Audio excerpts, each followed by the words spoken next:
இன்று நாம் பார்க்க இருப்பது பண்பாட்டு கால வரிசை, அதாவது கல்ச்சுரல் குரோனாலஜி மற்றும் உலக பண்பாட்டுகளின் ஆதாரங்கள். 2 பாடங்களை நாம் இன்று தெளிவாக கற்றுக்கொள்ள விரும்புகிறோம். முதலாவதாக பண்பாட்டு காலவரிசை. யாருடைய பண்பாட்டை நாம் காலவரிசைப்படுத்த விரும்புகிறோம்? மனிதர்களுடைய பண்பாடு. அப்ப மனித இனங்களை நாம் எவ்வாறு பிரிக்கின்றோம்? வரலாற்றை அறிந்து கொள்வதில் நமக்கு பெருந்துணையாக இருப்பது தொல்லியல் ஆதாரங்கள். வரலாறு என்பது என்னவென்றால், வரலாறு என்பது ஆதாரங்களின் தொகுப்பு ஆகும். இந்த ஆதாரங்கள் முதன்மை ஆதாரங்கள் என்றும் இரண்டாந்தர ஆதாரங்கள் என்றும் பிரிக்கப்படுகின்றன. முதன்மை ஆதாரங்கள் பெரும்பாலும் தொல்லியல் சார்ந்த ஆதாரங்களாக இருக்கின்றது. மனிதன் பயன்படுத்திய கருவிகள், அவனுடைய எலும்புகள், அவன் பயன்படுத்திய கலைப்பொருட்கள், மண்பாண்டங்கள் ஆகியவற்றை நாம் அவன் பயன்படுத்திய பண்பாட்டு கருவிகளாக, கலைப்பொருள்களாக நாம் அடையாளம் கண்டுள்ளோம். இந்த பண்பாட்டு கால வரிசையில நம்ம முதலாவதா பார்க்கறது என்ன அப்படின்னு சொல்லி பார்த்தீங்கன்னா, இந்த புவியியல் அமைப்பில் மனிதன் எங்கே வருகின்றான் அப்படின்னு சொல்லி பார்த்தோம் அப்படின்னு சொன்னா, புவியியலுடைய அமைப்பை எடுத்துக்கொண்டோம் அப்படின்னா ப்ரீ கேம்பரியன் இரா, அதாவது கேம்பரியன் இராக்கு முன்னாடி உள்ள காலகட்டத்தில் இருக்கக்கூடிய சூழல்கள், அங்கே சில தாவரங்கள் எல்லாம் இருக்கின்றது. அதற்கு பின்பாக கேம்பரியன் இராக்குள்ள நம்ம ஜெனோசாஹிப் பகுதியில் பிளிட்டோசின் என்ற காலகட்டத்துக்குள், குறிப்பாக பிளிட்டோசின் காலகட்டத்தில் இந்த மனித குரங்குகள், கிரேட் ஏப், பெருங்குரங்குகள் காலம், அந்த காலகட்டத்தில் இருந்து மனிதனுடைய தோற்றம் இருப்பதாக கணக்கிடப்பட்டுள்ளது. இந்த ஜெனோசாஹிப் பீரியட்ல பிளிஸ்டோசின் காலத்திற்கு அடுத்ததாக வருவது கோலோசின். இந்த கோலோசின்ல தான் ஹோமோசெப்பியன்ஸ் என்று நவீன மனிதர்கள் அங்கே வருவதாக இங்கே கண்டறியப்பட்டுள்ளது. இந்த பண்பாட்டு கால வரிசையில நம்ம மனித இனங்களை எவ்வாறு வகைப்படுத்துகிறோம், மனிதர்களை எவ்வாறு இனம் கண்டுள்ளோம் அப்படின்னு பார்த்தோம்னு சொன்னா, முதலாவதாக மனிதர்களை 2 பெரும் பிரிவுகளாக பிரிக்கிறோம். ஒன்று ஹோமினிட். ஹோமினிட் என்ற இந்த இனத்திற்குள் கிரேட் ஏப் என்று சொல்லக்கூடிய பெரு குரங்கு கூட்டங்களும் அந்த மூதாதையர்களும் மனிதர்களுடைய முன்னோடிகளும் அங்கே இருந்ததாக கூறப்படுகிறது. ஹோமினிட் இந்த இனம் முதலாவதாகவும், அதில் மனித குரங்குகள் இன்றைக்கு அழிந்து விட்டன. இன்றைக்கு அழிந்து போன அந்த மனித குரங்கு இனங்கள் அங்கே இருந்ததாக கண்டறியப்பட்டுள்ளது. அதற்கான ஆதாரங்களும் நமக்கு கிடைக்கப்பட்டுள்ளன. அந்த மனித குரங்குகளோடு மனிதர்களுக்கான மூதாதையர்களும் அங்கு வாழ்ந்ததாக கண்டறியப்பட்டுள்ளது. ஹோமினிட். அடுத்ததாக வருவது ஹோமினின். இந்த ஹோமினின் என்று சொல்லக்கூடிய இதுல இந்த நம்மளுடைய மூதாதையர்கள், மனித இனங்கள் அங்கே தோன்றுகிறது. அவற்றை நாம் 4ஆக பிரிக்கின்றோம். ஒன்று நியாண்டர்தால் இனம், ஹோமோ எரக்டஸ், ஹோமோ ஹெபிலிஸ், ஆஸ்ட்ரலோபதிகஸ். திரும்ப சொல்றேன், நியாண்டர்தால் இனம், ஹோமினின், இந்த மனித இனங்கள். இதை எப்படி பிரிக்கிறோம் அப்படின்னு சொன்னா, நியாண்டர்தால் இனம், Homo erectus, Homo habilis, Australopithecus. So இந்த 4ஐயும் தான் நம்ம இன்னைக்கு என்ன செய்ய போறோம், இந்த இனங்கள் எந்த காலகட்டத்தில் வாழ்ந்தாங்க, இந்த இனங்கள் எந்தெந்த கற்கருவிகளை பயன்படுத்தினாங்க அப்படிங்கிறத நம்ம பார்க்க போறோம். நம்ம அடுத்ததா பார்க்கறது எப்படி என்னன்னா, நம்ம எப்படி வரலாற்று காலங்களை பிரிக்கின்றோம், கால வரிசைப்படுத்துகிறோம் அப்படின்னு சொல்லி பார்த்தோம்னா, காலங்களை நம்ம எப்படி வரிசைப்படுத்துறோம்னா, இந்த காலவரிசை, பண்பாட்டு கால வரிசையில காலங்களை எப்படி பிரிக்கிறோம். நம்பர் 1 வந்து பேலியோலித்திக், நம்பர் 2 வந்து மீசோலித்திக், நியோலித்திக். பேலியோலித்திக் அப்படிங்கும்போது பழங்கற்காலம். இந்த பழங்கற்காலத்தை 3ஆக பிரிக்கின்றோம். கீழ் பழங்கற்காலம், இடைப்பழங்கற்காலம், மேல் பழங்கற்காலம். அதாவது பேலியோலித்திக்க 3 டைப்ஸ் இருக்கு. ஒன்று lower palaeolithic, middle palaeolithic, upper palaeolithic. இந்த 3ஆ நம்ம பிரிக்கிறோம். இந்த 3 காலகட்டத்துக்குள்ள மனிதன் எந்த மாதிரியான கருவிகளை பயன்படுத்தினா அதை பார்த்த பின்பு அதற்கு அடுத்ததாக நம்ம வந்து இடைக்கற்காலத்திற்குள்ள பார்க்க போறோம். அடுத்து புதிய கற்காலத்துக்குள்ள பார்க்க போறோம். அப்போ முதலாவதாக பேலியோலித்திக், மிசோலித்திக், நியோலித்திக். பேலியோலித்திக்கை 3ஆ பிரிக்கிறோம். 3 காலகட்டங்கள், லோயர், மிடில், அப்பர். அதாவது கீழ் பழங்கற்காலம், இடைப்பழங்கற்காலம், மேல் பழங்கற்காலம். சிலர் என்ன சொல்றாங்க, கீழ் பழங்கற்காலத்தை ஆரம்ப பழங்கற்காலம் அப்படின்னு சொல்றாங்க. இடைப்பழங்கற்காலம், அடுத்து கடை பழங்கற்காலம் அப்படின்னு சொல்லலாம். அப்ப நம்ம தொடக்க காலம், அத பழங்கற்காலத்தின் தொடக்க காலத்துல என்ன மாதிரியான விஷயங்கள் இங்கே இருந்துச்சு அப்படின்னு சொல்லி பார்த்தோம் அப்படின்னு சொன்னா, இங்கே இந்த தொடக்க காலத்துல பாத்தீங்க அப்படின்னா ஓல்டோவான் அப்படின்னு சொல்லக்கூடிய ஒரு தொழில்நுட்ப கருவிகள் இங்கே இருக்கின்றது. ஓல்டோவான் என்று சொல்லக்கூடிய தொழில்நுட்ப கருவி. இந்த ஓல்டோவான் அப்படிங்கிற பகுதி எங்கே இருக்கிறது? ஆப்பிரிக்கால ஓல்டவாய் என்ற ஒரு பள்ளத்தாக்கு பகுதி. அங்க கிடைக்கப்பட்ட கருவிகளை ஓல்டவான் தொழில்நுட்ப கருவின்னு சொல்றாங்க. இதுதான் தொடக்க கால கருவிகள் இருக்கக்கூடியது. அதுக்கடுத்து கென்யால வந்து லோமிக் குவி என்ற இடத்துல இருக்கக்கூடிய கருவிகள். 2 சொல்லியிருக்கேன். ஒன்று தொடக்க கால பழங்கற்காலத்துல இருக்கக்கூடிய இந்த பண்பாட்டு காலவரிசையில கிடைத்த கருவிகளை வைத்து அதனுடைய பண்பாடை நாம் தெரிந்து கொள்கிறோம். அங்க 2 விதமான கருவிகள் இருக்கின்றது. ஒன்று கென்யால கண்டுபிடிச்ச லோமிக்குவி என்ற கற்கருவிகள். 2வதாக ஓல்டவான் கற்கருவிகள், தொழில்நுட்ப கருவிகள். அந்த ஓல்டவான் எங்க இருக்கிறது அப்படின்னா ஆப்பிரிக்கால ஓல்டவாய் என்று சொல்லக்கூடிய ஒரு பள்ளத்தாக்குல அங்க இருக்குது.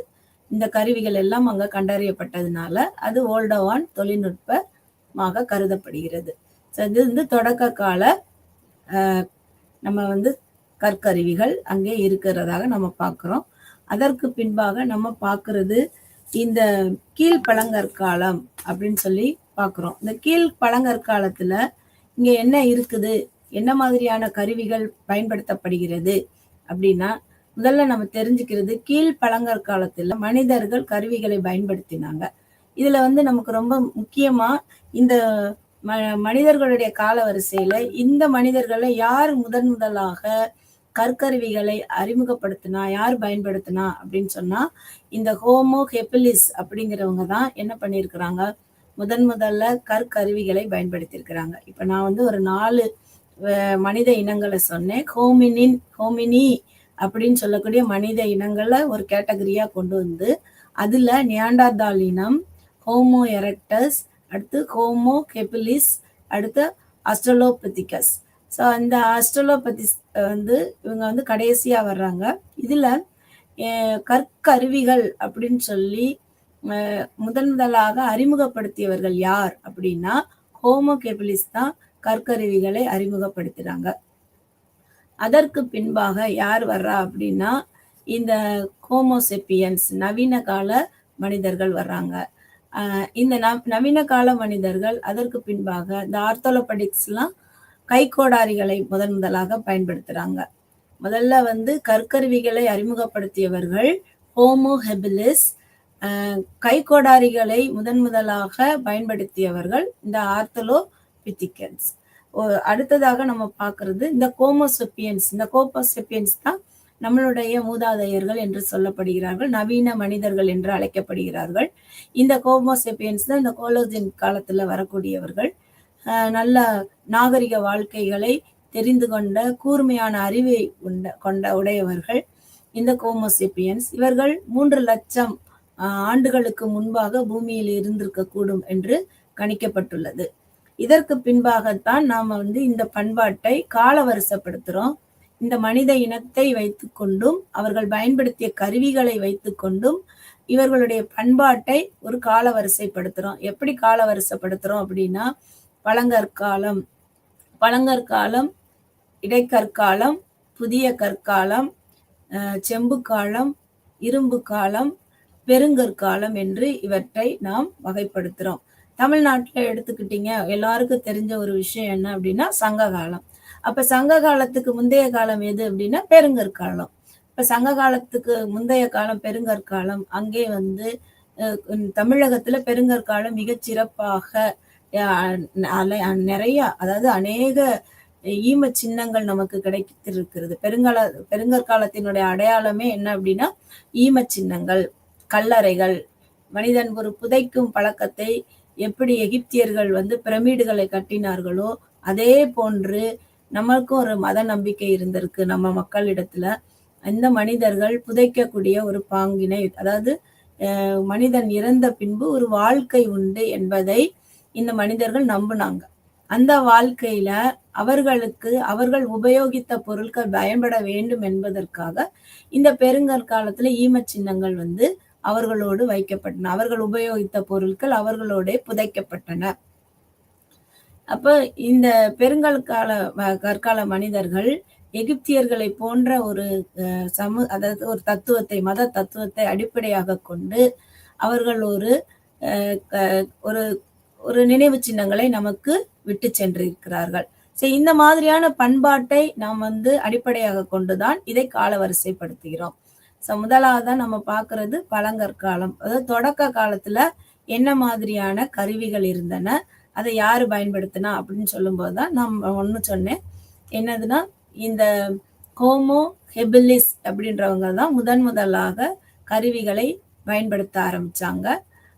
அடுத்து வந்து ஆர்த்தலோபதிகஸ் அப்படின்னு சொல்லக்கூடிய அந்த இனத்தவர் கைக்கோடாரிகளை முதலாக பயன்படுத்தினார்கள்.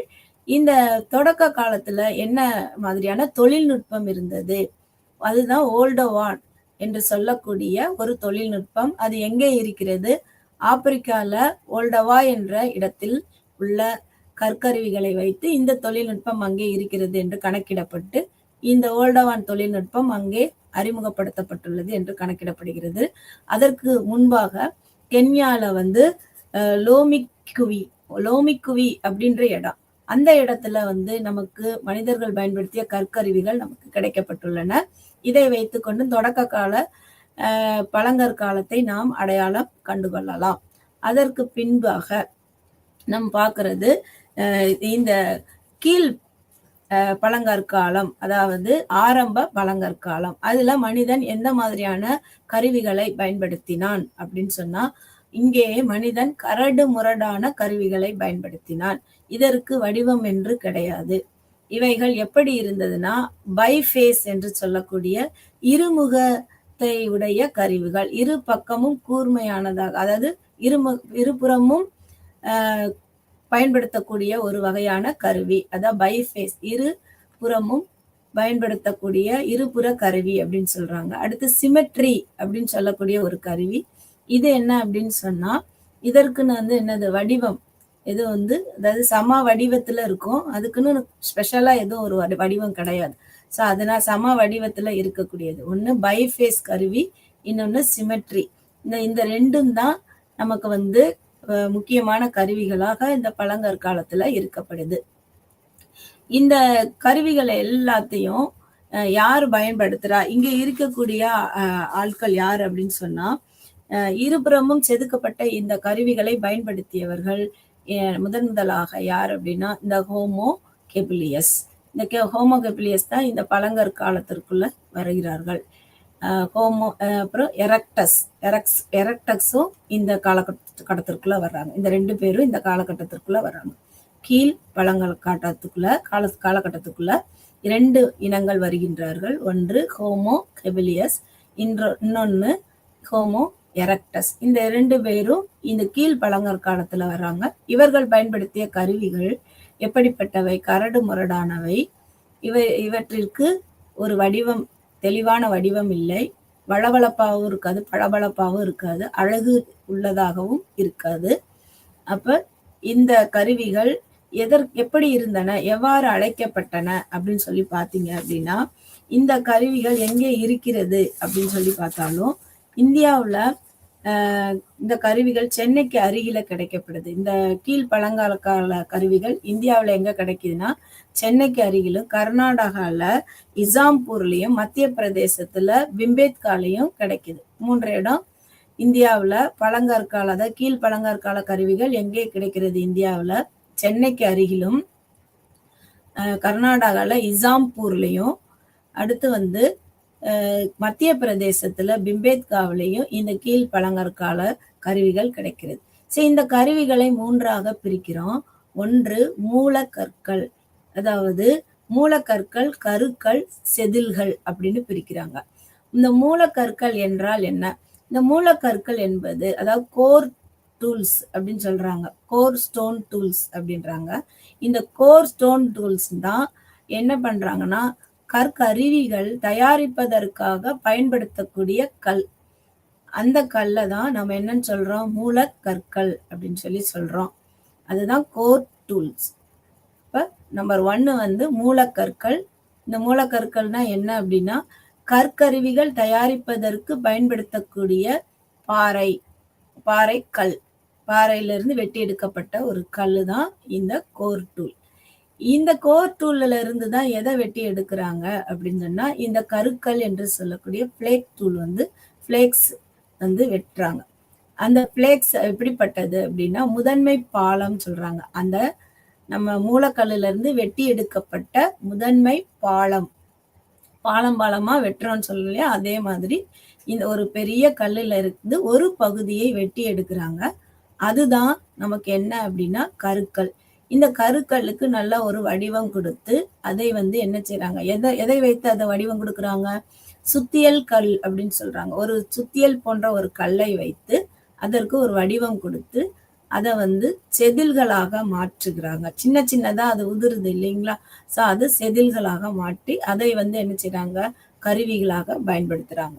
இது வந்து கரடு முரடா தான் இருக்கு. இப்போ 3 சொல்லியிருக்கேன். 1 வந்து மூளைக்கல்கள், அதாவது கோர் டூல்ஸ் என்று சொல்லக்கூடியவை. 2வதாக நம்ம வந்து கருக்கல் என்று சொல்லக்கூடிய இந்த மூளைக்கல்லில் இருந்து வெட்டி எடுக்கப்பட்ட ஒரு முதன்மை பாலம் தான் இந்த கருக்கல்.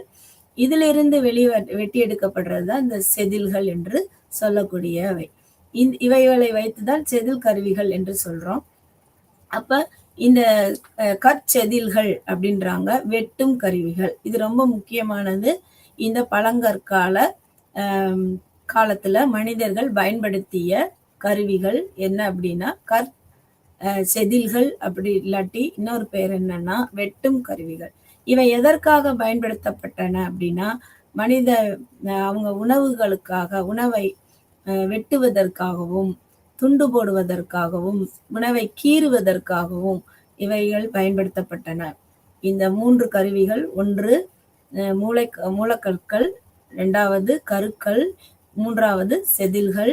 அந்த செதில்கள்ல இருந்து வரப்பட்ட கருவிகள் தான் செதில்கள் அப்படின்னு சொல்றாங்க, இல்லைன்னா வெட்டும் கருவிகள் அப்படின்னு சொல்றாங்க. இது எல்லாமே தான் பழங்கற்காலத்துல கிடைக்கப்பட்ட கருவிகள். இந்த பழங்கற்கால கருவிகள் எங்கே கிடைக்குதுன்னு சொன்னேன்? சென்னைக்கு அருகிலேயும், கர்நாடகால இசாம்பூர்லயும், மத்திய பிரதேசத்துல நமக்கு பிம்பேத்காலையும் கிடைக்குது.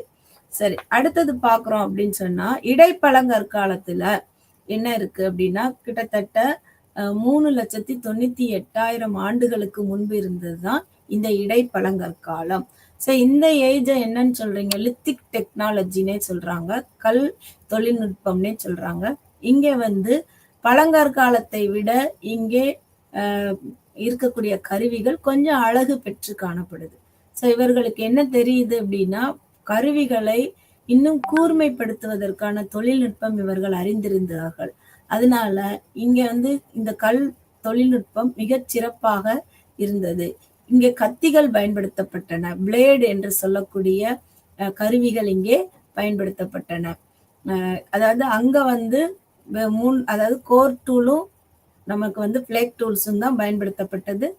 அப்புறம் வெட்டுவதற்கும், அதை வந்து கீறுவதற்கும், துண்டு போடுவதற்கும் தான் அது பயன்படுத்தப்பட்டது.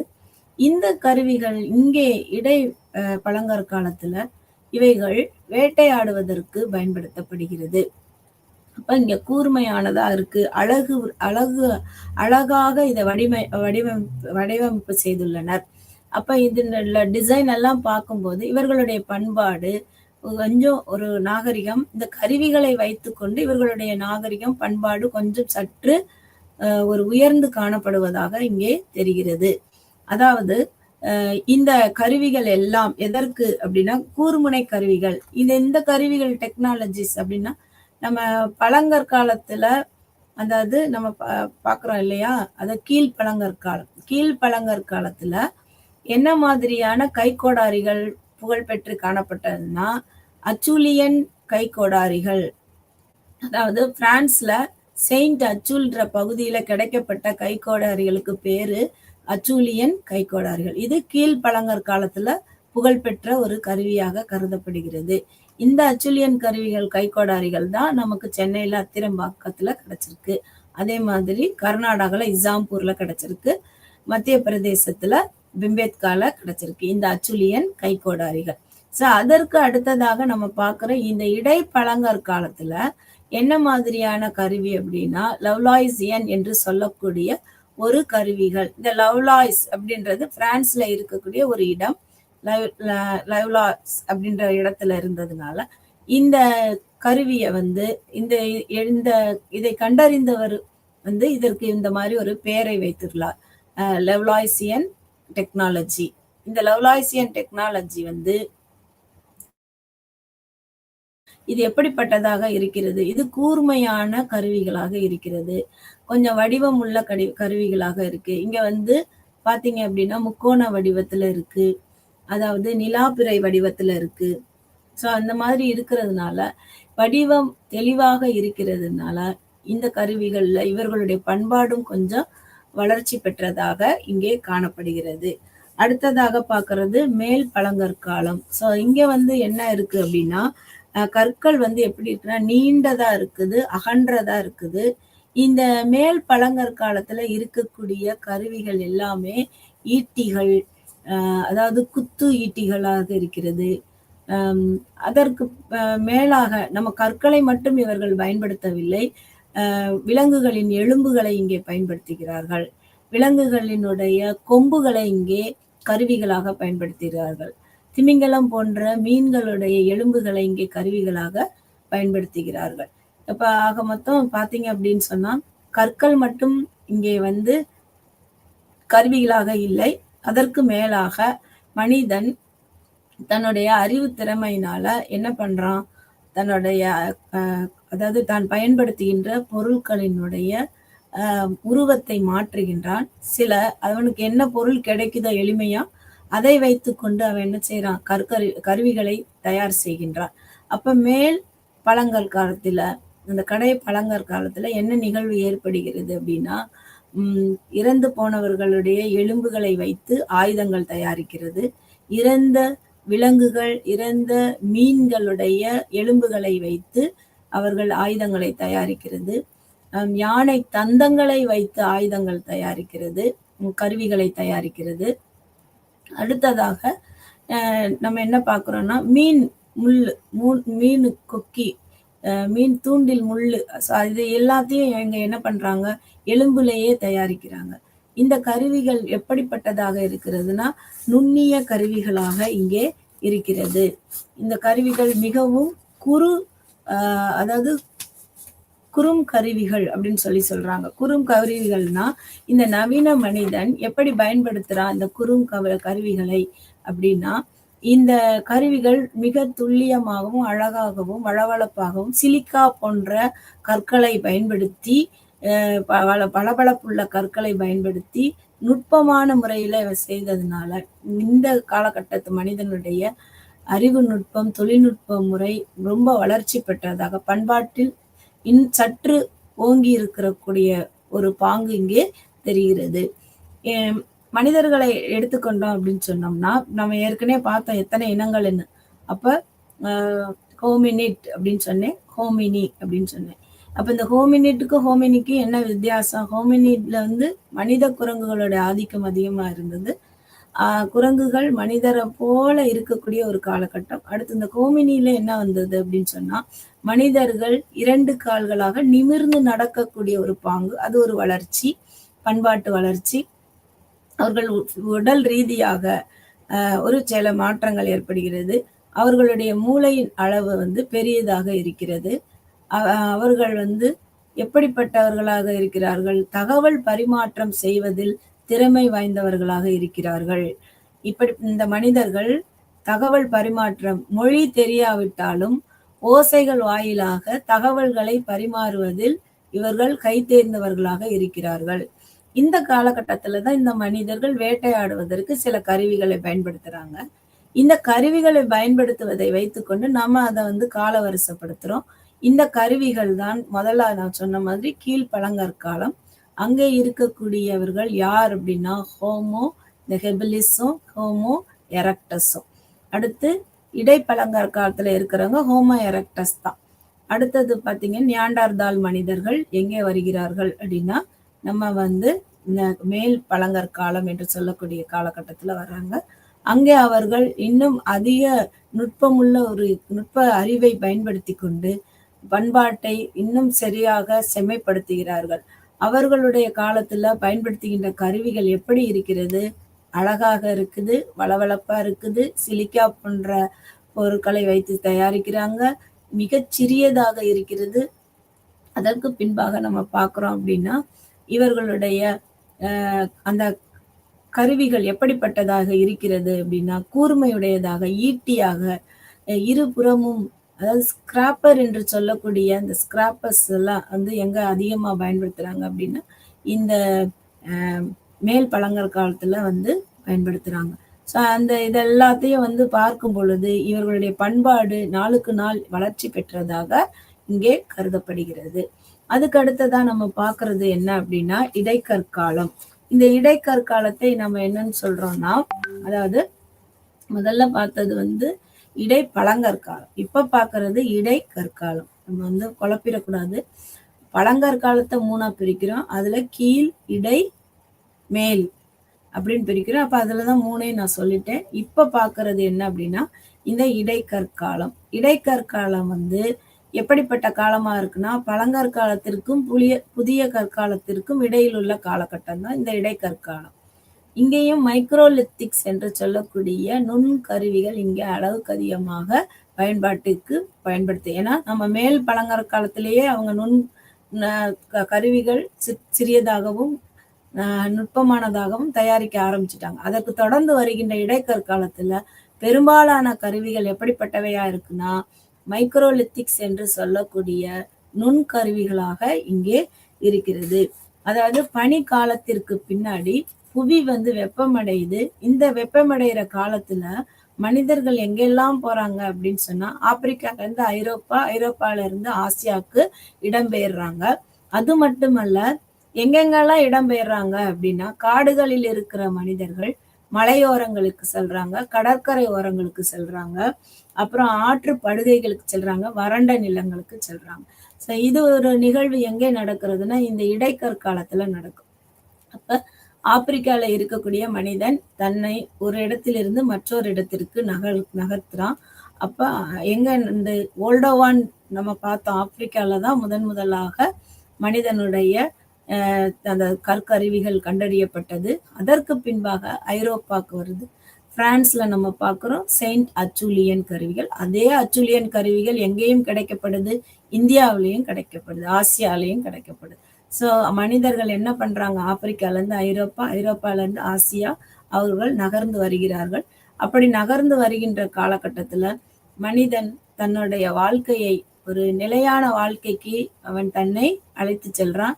எதன் உதவியால அப்படின்னா இந்த பண்பாட்டு கருவிகள், அவங்க பயன்படுத்துகின்ற கருவிகள் வாயிலாக ஒரு நிலையான வாழ்க்கையை நோக்கி அவன் நகர்த்தி செல்கிறான்.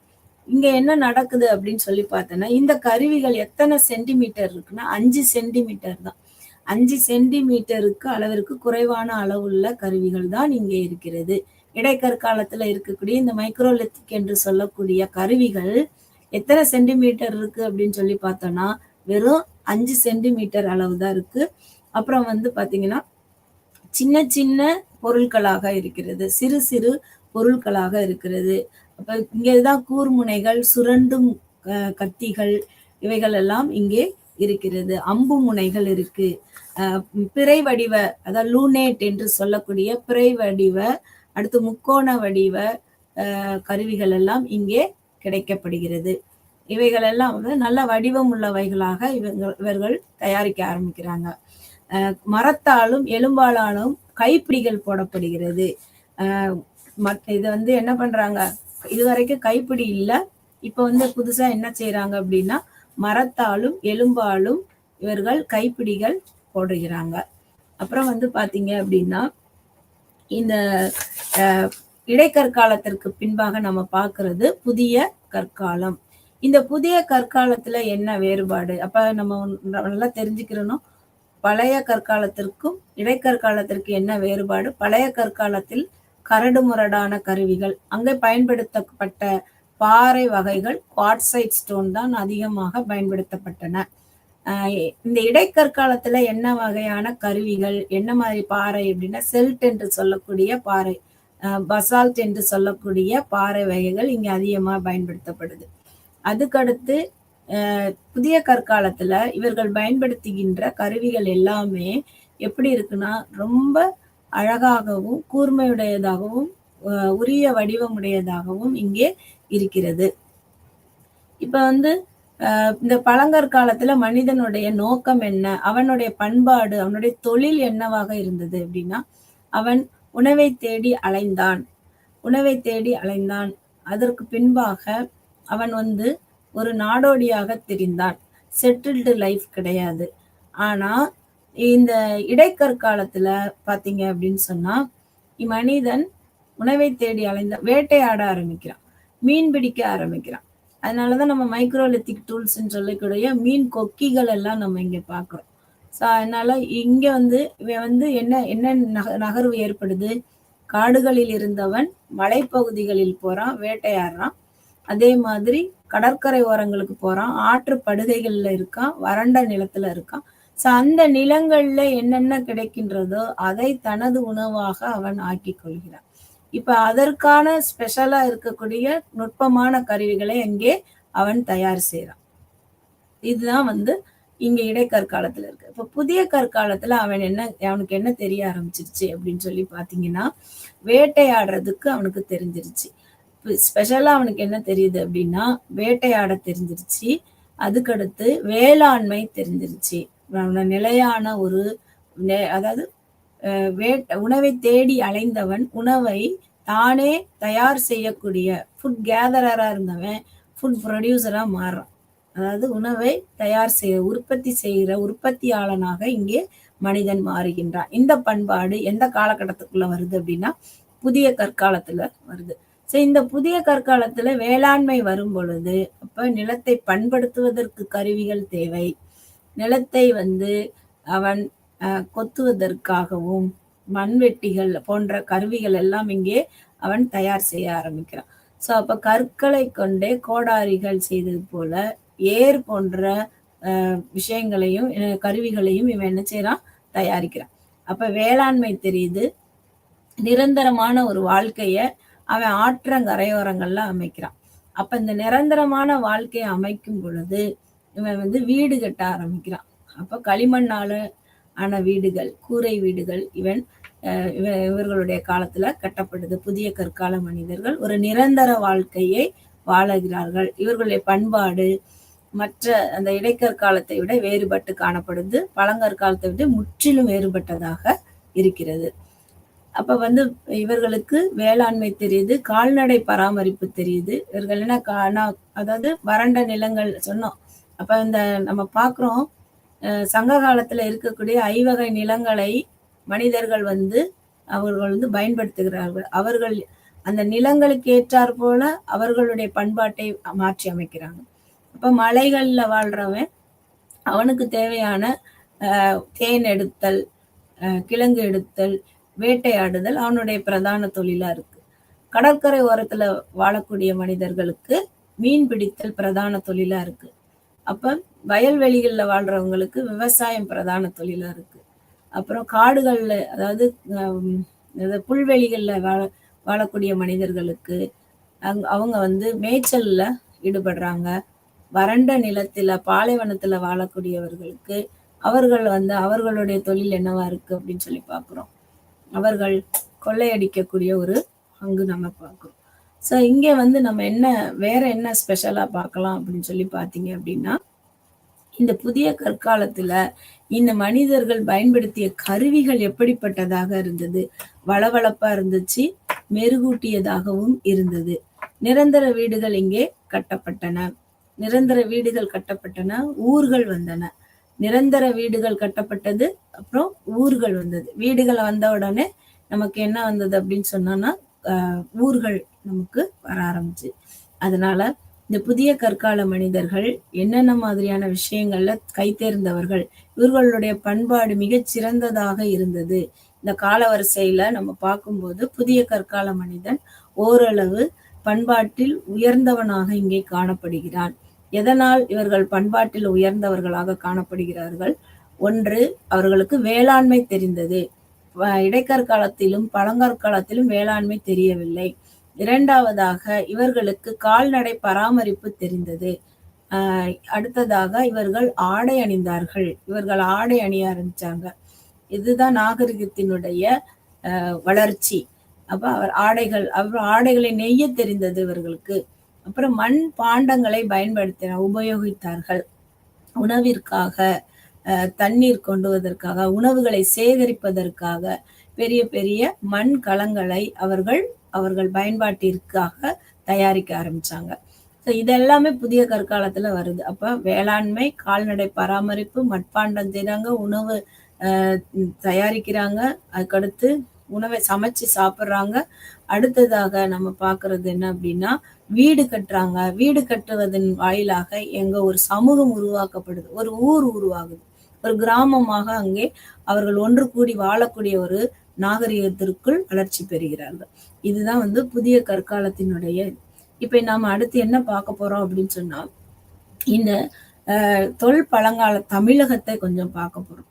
ஏன்னா நம்ம வந்து தமிழகத்துல தொல்பழங்கால கருவிகள் எங்கே கிடைத்தது, அதை யார் கண்டுபிடிச்சா, அது வந்து எந்தெந்த பகுதிகளில் என்ன மாதிரியான கருவிகள் நமக்கு கிடைச்சிச்சு அப்படின்னு சொல்லி பார்க்கும்போது, இந்த பழங்காலத்துல 2 இடம் ரொம்ப முக்கியமானது. சென்னைக்கு அருகில் உள்ள அத்திரம்பாக்கமும் குடியும் 2 இடம் தான் வந்து பழங்காலத்திற்கு சிறந்த எடுத்துக்காட்டு. இங்க வந்து மனிதர்கள் எப்படி வாழ்ந்தாங்கன்னா, 1.5 மில்லியன்ல இருந்து 2 மில்லியன் ஆண்டுகளுக்கு முன்னே இங்க மனிதர்கள் இருந்தாங்க அப்படின்னு சொல்றாங்க. அதுக்கடுத்து ஹோமோ எரக்டஸ்ன்றவங்க எங்க இருந்தாங்கன்னா, கொசஸ்தலை ஆற்று பகுதிகளில் இருந்தாங்க. ஹோமோ எரக்டஸ் இருந்ததுக்கான ஆதாரம் தமிழ்நாட்டுல எங்க கிடைக்குது அப்படின்னா, கொசஸ்தலை ஆற்றுல நமக்கு கிடைக்குது. அடுத்து பாத்தீங்க அப்படின்னா 1863 சர் ராபர்ட் ப்ரூஸ்ஃபுட் அப்படின்றவர் தான் என்ன செய்யறாரு, அவரைத்தான் நம்ம என்ன சொல்றோம், வரலாற்றுக்கு முந்தைய தமிழகத்தினுடைய தமிழக வரலாற்றின் தந்தை அப்படின்னு சொல்றோம். வரலாற்றுக்கு முந்தைய தமிழகத்துல, அதாவது prehistoric, father of prehistoric in Tamil Nadu அப்படின்னு சொன்னோம்னா அது வந்து யாருன்னா ராபர்ட் ப்ரூஸ்ஃபுட். ஏன் அப்படின்னா, இவர் தான் முதல்ல சென்னைக்கு பக்கத்துல பல்லாவரத்துக்கிட்ட இருக்கக்கூடிய இந்த பழங்கற்கால கருவிகளை கண்டுபிடிக்கிறார். கரடு முரடான பழங்கற்கால கருவிகளை கண்டுபிடிக்கிறாரு. அதனாலதான் சென்னையில வந்து என்ன இருக்கு அப்படின்னா, நமக்கு வந்து இந்த தொழிற்சாலை, கற்கருவிகள் தொழிற்சாலை இருப்பதாக, அந்த கருவிகளை அளவுக்கு அதிகமா இருந்ததுனால, இந்த கருவிகள் அங்கே கிடைத்ததுனால அந்த இடத்த நம்ம என்ன சொல்றோம், கற்கருவிகள் செய்த தொழிற்சாலை அங்கு இருந்ததாக கருதப்படுகிறது. இந்த கருவிகள் எல்லாமே இன்னைக்கு எங்க இருக்கு அப்படின்னு சொன்னா, மியூசியத்துல, அருங்காட்சியகத்துல, சென்னை அந்த அரசு மாநில அரசு, தமிழக அரசினுடைய அருங்காட்சியகத்துல இங்கே வைக்கப்பட்டுள்ளது. அப்புறம் பாத்தீங்க அப்படின்னா, குவாட்சைட்ஸ்னாலதான் இங்க வந்து அந்த கருவிகள் செய்ய கண்டுபிடிக்கப்பட்டுள்ளது. இந்த தொன்மை பழங்காலத்துல குவாட்சைட் கற்கள் செய்யப்பட்ட கருவிகள் இங்கே காணப்படுகிறது. அடுத்து பாத்தீங்க, பாசல்ட் என்று சொல்லக்கூடிய கீழ்பழங்காலத்துல அந்த பாசல்ட் என்ற கருவியும் இங்க இருக்கு. இடைப்பழங்காலத்துல பாத்தீங்கன்னா செதில்கள், சுரண்டும் கருவிகள், ஸ்பியர்ஸ், ஸ்கிராப்ஸ் அப்படின்னு சொல்லக்கூடிய ஸ்கிராப்பர், அதாவது காய்கறிகளை சீவுவதற்கு பயன்படுத்துறோம் இல்லையா, அந்த ஸ்கிராப்பர்ஸ் பல்வேறு வடிவங்கள்ல நமக்கு இங்கே கிடைக்கப்பட்டுள்ளது.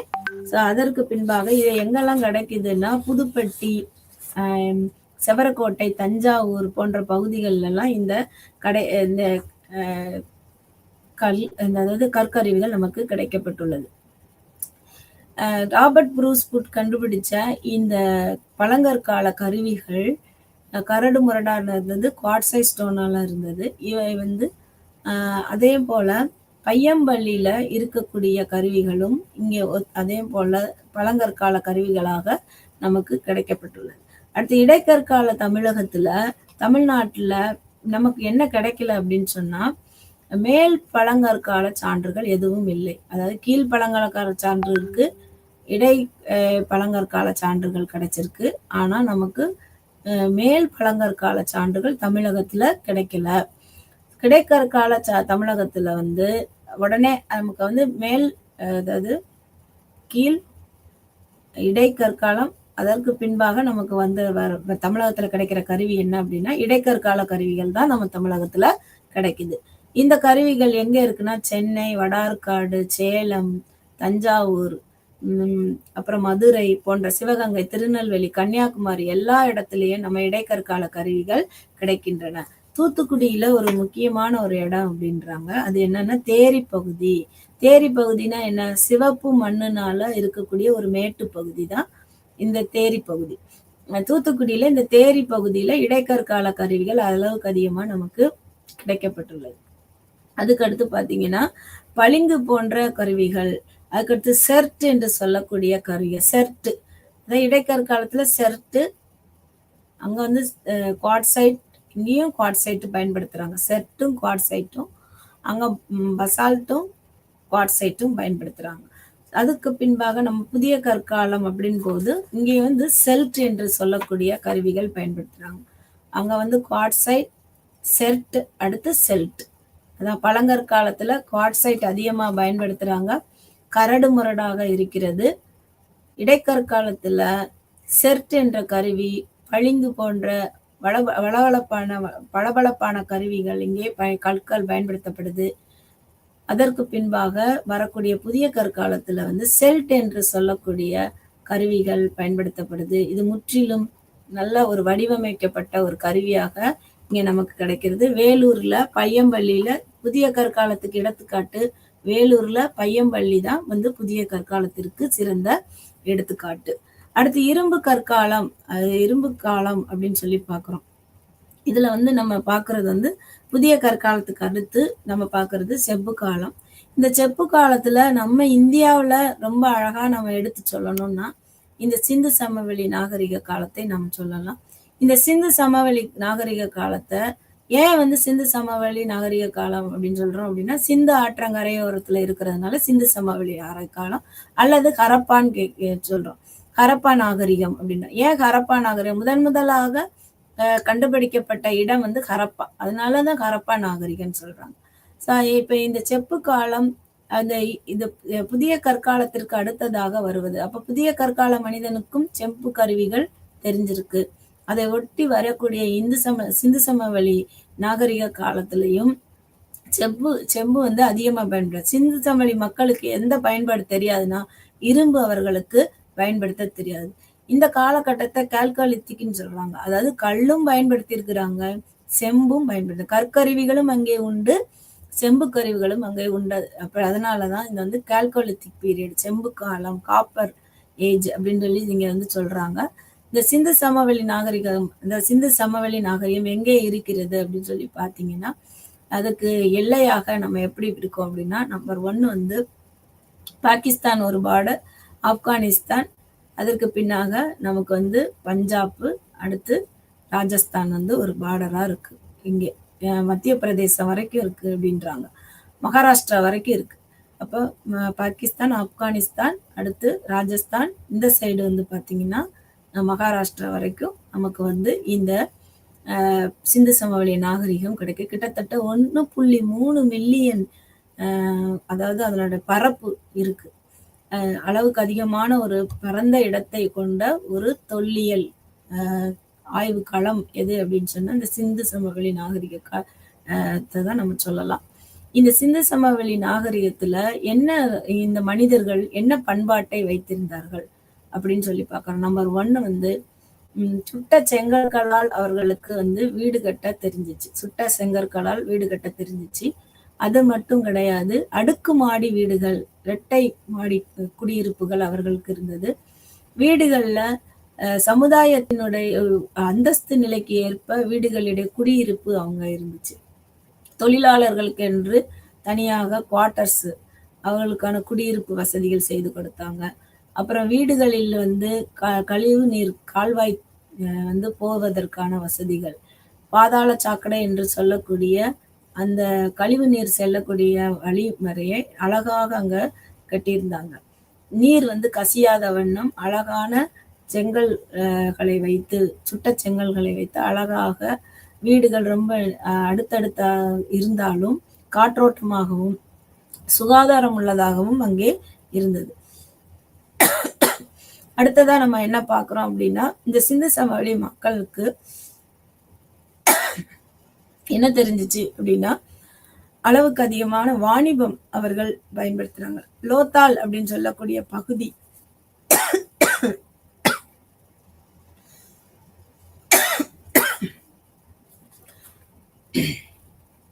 லோத்தால் அப்படின்ற பகுதி குஜராத்ல இருக்கக்கூடிய லோத்தால் என்ற பகுதி ஒரு துறைமுகமாக இருந்தது.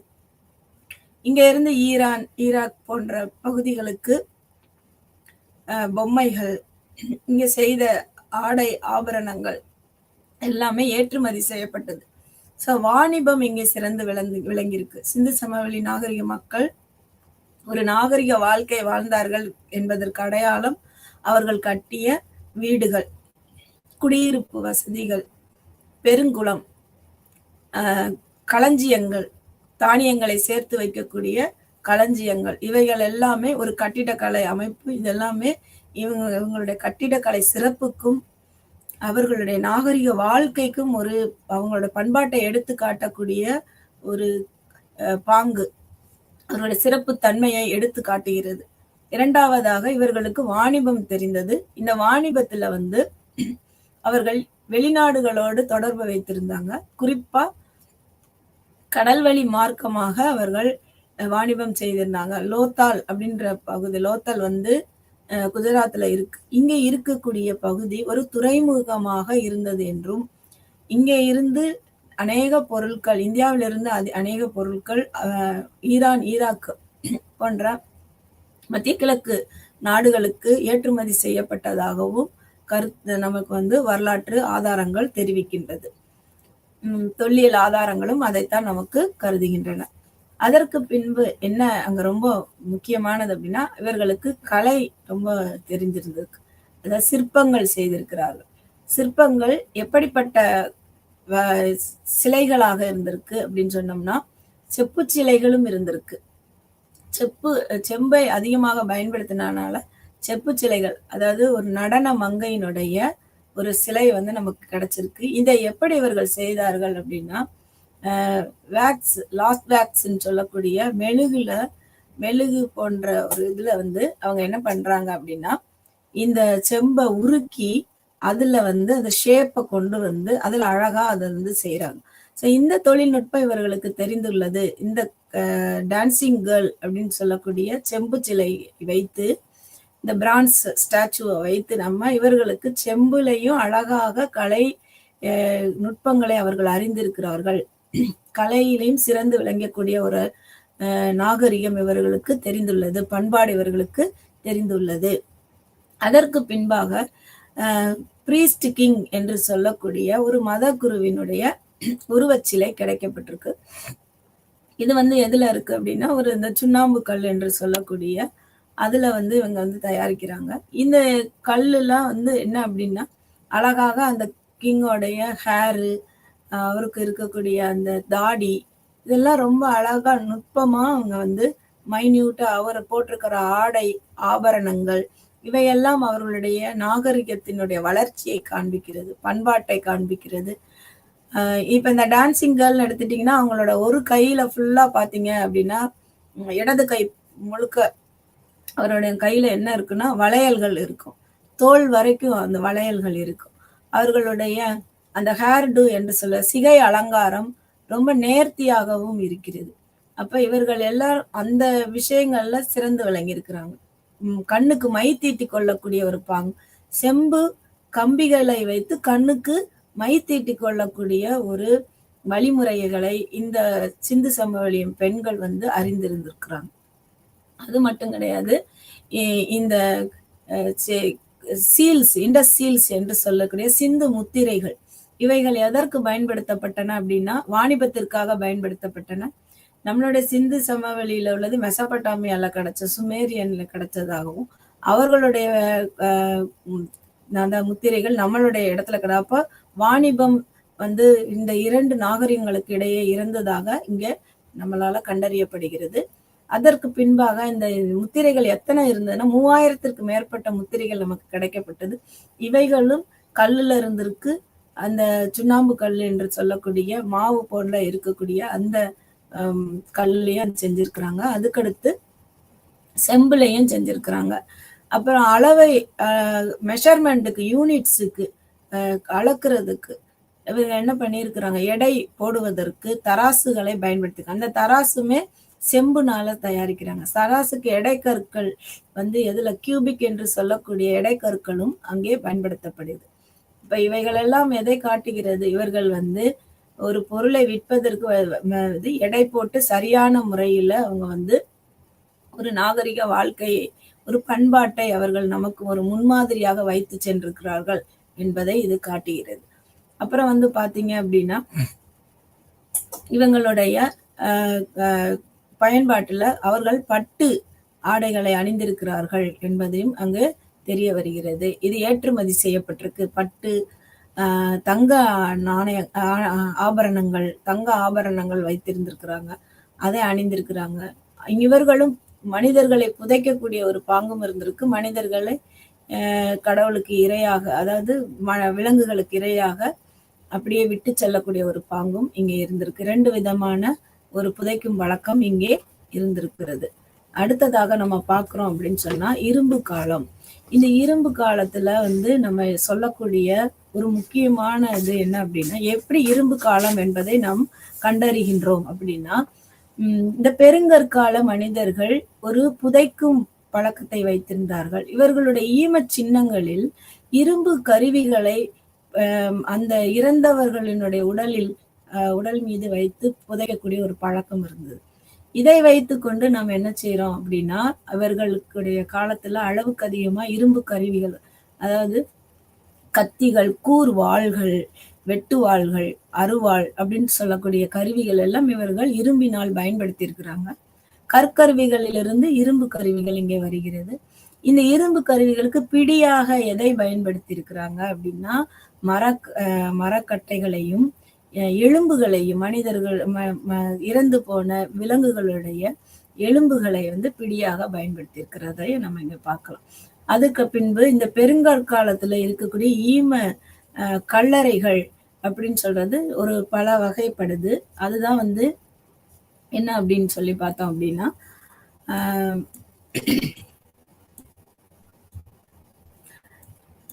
இந்த 2 வகையான கல்லறைகள். ஒன்று அரை வடிவ, அதாவது செல் போன்ற அமைப்பை உடைய ஒரு கல்லறை. மற்றவை வந்து அரை வடிவமற்ற, அதாவது ரூம் மாதிரி இருக்காது, ஒன்னும் ரூம் சைஸ்ல இருக்கும். ஸோ அதுதான் வந்து இங்க டிஃப்ரென்ஸ். ஸோ என்ன மாதிரியான கல்லறைகள் இருந்தது அப்படின்னா, கற்திட்டைகள், டோல்மெண்ட் என்று சொல்லக்கூடிய கற்திட்டைகள் இருந்தது. அதுல என்ன இருக்கும் அப்படின்னா, 3 புறமும் செவர் மாதிரி எடுத்து மேல ஒரு பெரிய கல்லுனால மூடிடுவாங்க. அப்ப இந்த ஆவிகள் வந்து அந்த இதற்குள் செல்வதற்காக ஒரு வழி விட்ட மாதிரி என்ன செய்வாங்க, ஒரு நுழைவு வாயிலை வைத்திருப்பார்கள். ஸோ அந்த இறந்து போன ஆத்மா அதுக்குள்ள வந்துட்டு போற மாதிரி ஒரு ஐதீகம் அங்கே கடைபிடிக்கப்பட்டது. அடுத்து சிஸ்ட் என்று சொல்லக்கூடிய கல்லறைகள். இங்க வந்து என்ன அப்படின்னு சொன்னா, இதுல 2 ஹோல் இருக்கும், கம்ப்ளீட்டா க்ளோஸ் பண்ணிடுவாங்க. ரெண்டு ஓட்டை இருக்கும். இந்த ஓட்டை வழியா அந்த ஆவிகள் வர்ற மாதிரி அந்த ஒரு நுழைவு வாயில். அப்புறம் முதுமக்கள் தாலி. இதற்கு ஏன் இந்த பேர் வந்துச்சு அப்படின்னா, அந்த காலத்துல என்ன பண்ணியிருக்கிறாங்க, பெரிய மண் பானைகளை தாலியாக, அதாவது அடிப்பகுதி வந்து குறுகியதாகவும் வாய் பகுதி அகன்றும் காணப்படும். இவர் வந்து மண்ணுக்குள்ள வைத்து புதைக்கிறாங்க. முதல்ல வந்து நடக்க முடியாம ரொம்ப நாள் உயிர் வாழ்ந்திருப்பாங்க இல்லைங்களா, வயசான அந்த முதுமக்களை வைத்து புதைக்கக்கூடிய ஒரு பழக்கம் நம்மளுடைய மூதாதையர்கள்ட்ட இருந்திருக்கு. பின்னால அதை இறந்தவர்களையும் அதையிலே வச்சு புதைக்கிற ஒரு பழக்கம். அப்ப அவங்கள உயிரோட வைக்கும் பொழுது அவர்களுக்கு எந்த பாதிப்பு வரக்கூடாதுன்னா அவர்கள் பயன்படுத்திய பொருட்களை அவர்களுக்கே இட்டு செல்லக்கூடிய ஒரு பழக்கம் இருந்தது. அதுதான் ஈமச் சின்னங்கள்னு சொல்றோம். அவர்கள் பயன்படுத்திய தங்க பொருளா இருக்கலாம், பாசி மணிகளா இருக்கலாம், உடைமைகள் வேற ஏதாவது அவங்க ரொம்ப ஆசையா விரும்பி வைத்திருக்கக்கூடிய பொருட்களா இருக்கலாம். அதுலதான் வந்து அவங்க ஒரு தொழில் வந்து அவங்களுடைய தொழில் ஒரு வேட்டையாடுற தொழிலா இருந்ததுன்னா அவர் பயன்படுத்திய கருவியை அவங்ககிட்டயே அவங்களுடைய இறந்த உடல் மீதே அதை போடக்கூடிய ஒரு பாங்கு அங்க இருக்குது. அதை வைத்து கொண்டுதான் நம்ம இந்த காலகட்டத்துல இரும்பு அது அளவுக்கு அதிகமாக பயன்படுத்தப்பட்டுள்ளது என்பது நமக்கு தெரிய வருகிறது. அதுக்கு அடுத்து பாக்குறோம் அப்படின்னா இந்த பாறையை குடைந்து கல்லறை செய்யறது, பாறைகளுக்குள்ளேயும் கல்லறைகளை வைத்து மனித உடல்களை புதைக்கக்கூடிய ஒரு பழக்கமும் இங்கே இருந்திருக்கிறது. அதுக்கடுத்து பாக்குறோம் அந்த அரை வடிவ கல்லறை அற்றது அப்படின்னு சொன்னோம்னா குடைக்கல், தொப்பிக்கல், பத்திக்கல் அப்படிலாம் இதெல்லாம் எங்க இருக்குன்னா கேரளால அதிகமா இருக்கு. குடைக்கல்னா கொடை மாதிரியே இருக்கும், காளான் மாதிரி இருக்கும். கீழே வந்து கீழ்ப்பகுதி குறுகியதாக, மேல் பகுதி ஒரு தொப்பி மாதிரியும் இருக்கும். தொப்பிக்கல்ன்றது கம்ப்ளீட்டா ஒரு பாறையை கவுத்தி போட்டா எப்படி இருக்கும் ஒரு அந்த மாதிரி இருக்கக்கூடிய ஒரு தொப்பிக்கல். மேஜை வடிவ டோல்மேட், அது டோல்மேன்கள்னா பாக்குறதுக்கே ரெண்டு கல்லை வச்சு மேஜை மாதிரி இருக்கும். நம்ம எப்படி ஒரு டேபிள் இருக்குமோ அதே மாதிரி ஒரு கல்லறை. மென்கீர் அப்படின்னா தூண் மாதிரி இருக்கும், நினைவு சின்னங்கள். ஒரு தூண், ஒருத்தர் இறந்தான் அப்படிங்கிறதுக்கு ஒரு பெரிய தூணை வச்சிருது இல்ல அப்படின்னா ஒண்ணு வெர்டிக்கலா வைப்பாங்க, இல்லைன்னா ஹரிசாண்டலா வச்சிருவாங்க. அந்த மாதிரி ஒரு தூணை வச்சிருவாங்க. இந்த தூண் தான் அந்த மனிதனுடைய இறந்ததற்கான அடையாளம். இதுதான் பின்னால நடுகளாக மாறுது. நம்ம இறந்த வீரர்களுடைய வீரக்கல் அப்படின்னு சொல்லுவாங்க. பெண்களுக்கு பத்தினிக்கல் அப்படின்னு சொல்லுவாங்க. குறிப்பா வந்து பாத்தீங்க அப்படின்னா கண்ணகிக்கு சேரன் செங்குட்டுவன் வந்து ஒரு சிலை வடித்தான் அப்படின்பாங்க. அதுல வந்து இந்த பத்தினி வழிபாடுன்னே ஒண்ணு இருக்கு. அப்ப கணவன் இறந்தவுடன் மனைவி இறந்துட்டா அப்படின்னு சொன்னா அவளுக்காக சில எப்படி வீர மரணம் அடைந்ததற்கு அடையாளமாக ஒரு வீரனுக்கு வீரக்கல் வைக்கிறார்களோ அதே போல் பத்தினிக்கும் அங்கே கல் வைக்கப்பட்ட வழிபாட்டு முறையும் அங்கே நடந்திருக்கு. இப்ப இது வந்து மென்கீர்ன்றது உலக நாடுகள்ல அனைத்து பகுதியில், ஐரோப்பால இருக்கு, ஆப்பிரிக்கால இருக்கு, ஆசியாலயும் இருக்கு, குறிப்பா இந்தியாவிலயும் நிறைய பகுதிகளில் நமக்கு வந்து இந்த மென்கீர் நினைவு சின்னங்கள் இருக்கிறது. அடுத்து சர்கோபோகஸ்ன்னு சொல்லுவாங்க. சர்கோபோகஸ் அப்படின்னு சொன்னா என்ன அப்படின்னா ஒரு ஈம சவப்பெட்டி அப்படிங்கிறாங்க, இல்லாட்டி ஈம பேழை அப்படிங்கிறாங்க. ஈம தொட்டி, எப்படி குளிக்கிறதுக்கு நமக்கு வந்து பாத்ரூம்ல இருக்கிற ஒரு தொட்டி மாதிரி ஒரு தொட்டி தான், தொட்டி ஷேப்ல இருக்கும், ஆனா கால் இருக்கும். இந்த கால் வந்து ஒவ்வொரு இடத்துக்கும் வேறுபட்டு காணப்படுது. கிட்டத்தட்ட 24 கால்களை உடைய ஒரு ஈமச்சவ பெட்டி நமக்கு கிடைச்சிருக்கு தமிழ்நாட்டுல, பையம்பள்ளியில கிடைச்சிருக்கு. இது வந்து ரொம்ப மிகச்சிறந்த ஒரு எடுத்துக்காட்டு. எதற்கு அப்படின்னா இந்த பெருங்கற்கால ஈம சின்னங்களுக்கு அடையாளமாக அது விளங்குது. அப்புறம் குழி அமைத்து இறந்தவர்களை புதைக்கக்கூடிய ஒரு பாங்கு நம்மளுடைய பெருங்கற்கால மனிதர்கள்ட்ட இருந்தது. நான் ஏற்கனவே சொன்ன மாதிரி நடுகற்கள். அடுத்து உலக பண்பாட்டின் தொன்மை ஆதாரங்களை நம்ம எப்படி பார்க்கலாம் அப்படின்னா இந்த ஓல்டு வாய், ஏற்கனவே நான் சொன்ன மாதிரி ஓல்டு வாய் தொழில்நுட்பம், அந்த கருவிகளை வைத்து அந்த பண்பாட்டை நம்ம பார்க்கலாம். இது எங்க இருக்குன்னா ஆப்பிரிக்கால தான்சானியால இருக்கு. அடுத்து உபிதியா அப்படின்னு சொல்லி இஸ்ரேல்ல இருக்கக்கூடிய பகுதிகள்லயும் நம்ம உலக பண்பாட்டினுடைய தொன்மை ஆதாரங்கள் கொட்டி கிடைக்கின்றன. அடுத்து மான்சியா அப்படின்னு சொல்லக்கூடிய ஐரோப்பால ஜார்ஜியா என்ற இடத்துல இருந்து இது வந்து இருக்கு. அதிரம்பாக்கம் நான் சொல்லிட்டேன் ஏற்கனவே, தமிழகத்தினுடைய அந்த தொன்மை பழங்காலத்தை நாம தெரிந்து கொள்ளணும்னு சொன்னா அது அதிரம்பாக்கம் தான். அதுக்கடுத்து இசாம்பூர், கர்நாடகம். 1983 கே படாயா என்பவர் வந்து இதை வந்து ஆய்வு செஞ்சிருக்கிறாரு. ஆக நம்ம இன்னைக்கு பார்த்தது என்ன அப்படின்னு சொல்லி பார்த்தோம் அப்படின்னு சொன்னா பண்பாட்டு காலவரிசையும் உலக பண்பாட்டின் தொன்மை ஆதாரங்களையும் நம்ம பார்த்தோம். இதன் வாயிலாக பல்வேறு இனங்களினுடைய மனித இனங்களினுடைய பண்பாட்டையும் கலாச்சாரத்தையும் அவர்களுடைய தொழில்களையும் கலை மற்றும் அவர்களுடைய வாழ்க்கை முறைகளையும் நாம் தெரிஞ்சுக்கிட்டோம். குறிப்பாக அவர்கள் பயன்படுத்திய கற்கருவிகளை நாம் இன்றைக்கு நம்ம தெரிஞ்சுக்கிட்டோம். சிந்து சமவெளி நாகரிக மக்களை பத்தி ரொம்ப அதிகமா தெரிஞ்சுக்கிட்டோம். அதுக்கடுத்து பெருங்கற்கால மக்களை பார்க்கும் பொழுது அவர்களுடைய ஈமச் சின்னங்கள், அவர்களுடைய கல்லறைகளை நாம் இங்கே தெரிந்து கொண்டோம். இதன் வாயிலாக நம்ம என்ன பார்க்கிறோம் அப்படின்னா, வரலாறு என்பது வரலாறும் தொல்லியலும் ஒன்றுக்கொன்று இணைந்து காணப்படுகிற ஒரு பாடமாக அமைகிறது. வரலாறு தொல்லியல் இல்லாமல் இல்லை என்பதை இங்கே கூறிக்கொண்டு முடிக்கிறேன். நன்றி, வணக்கம்.